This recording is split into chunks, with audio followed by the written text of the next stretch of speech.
P T A tribunal کے ممبر finance کی عدم تعیناتی کا کیس اسلام آباد ہائی کورٹ کی 18 مئی تک تعیناتی نہ ہونے پر وزیر اعظم کو پیش ہونے کی ہدایت۔ ہائی کورٹ کے جج جسٹس محسن کیانی نے سماعت کرتے ہوئے کہا، وزیر اعظم ذاتی حیثیت میں آ کر بتائیں کہ ٹریبیونل کے ممبر فائنانس کی تعیناتی کیوں نہیں ہوئی۔ عدالت کی پرنسپل سیکرٹری اور سیکرٹری کابینہ کی بھی پیش ہونے کی ہدایت۔ جسٹس محسن کیانی نے ریمارکس دیتے ہوئے کہا، ریٹائرڈ ججز نے زیادہ بیڑا غرق کیا ہوا ہے۔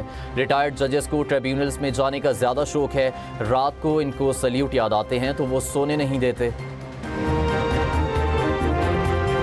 وزیر اعظم شہباز شریف سے یورپی یونین کے تجارتی وفد کی ملاقات۔ وزیر اعظم کا یورپی یونین پاکستان بزنس فورم میں شرکت پر اظہار تشکر۔ گفتگو کرتے ہوئے وزیر اعظم نے کہا، حکومت یورپی یونین کے ساتھ تجارتی اور سرمایہ کاری کے تعلقات کو فروغ دینے کے لیے سنجیدہ کوششیں جاری رکھے گی۔ وزیر اعظم کی یورپی یونین کو علاقائی چیلنجز کے باوجود معاشی استحکام کے لیے کام جاری رکھنے کے عزم کی یقین دہانی۔ یورپی یونین کے وفد نے خطے میں امن کی کوششوں میں وزیر اعظم کے قائدانہ کردار کو سراہا۔ سعودی عرب کے بعد دیگر دوست ممالک سے نئی فائنانسنگ کے حصول کا ارادہ نہیں۔ پاکستان دو طرفہ کی بجائے کمرشل فائنانسنگ کی طرف بڑھ رہا ہے۔ آئندہ ماہ آئی ایم ایف سے $1.2 ارب کی قسط مل جائے گی۔ نئے مالی سال کے بجٹ کے لیے مشاورت جاری ہے۔ وفاقی وزیر خزانہ محمد اورنگزیب کی اسلام آباد میں پاکستان یورپی یونین بزنس فورم کے دوران میڈیا سے گفتگو۔ کہا، مئی میں $25 کروڑ کا پانڈا بانڈ جاری کیا جائے گا، جس کے لیے ایشیائی ترقیاتی بینک نے گارنٹی دے دی۔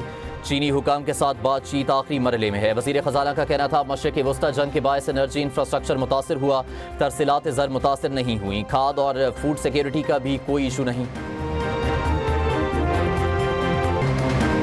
اور روس کے دارالحکومت میں بہار کے موسم میں غیر معمولی برف باری نے تباہی مچا دی۔ 200 سے زائد درخت گرنے سے ٹریفک کا نظام درہم برہم ہو کر رہ گیا۔ بجلی کی لائنوں کو نقصان پہنچنے سے متعدد علاقوں میں بجلی کی فراہمی متاثر ہو گئی۔ متعدد ٹرینیں اور 50 سے زائد پروازیں تاخیر کا شکار ہو گئیں۔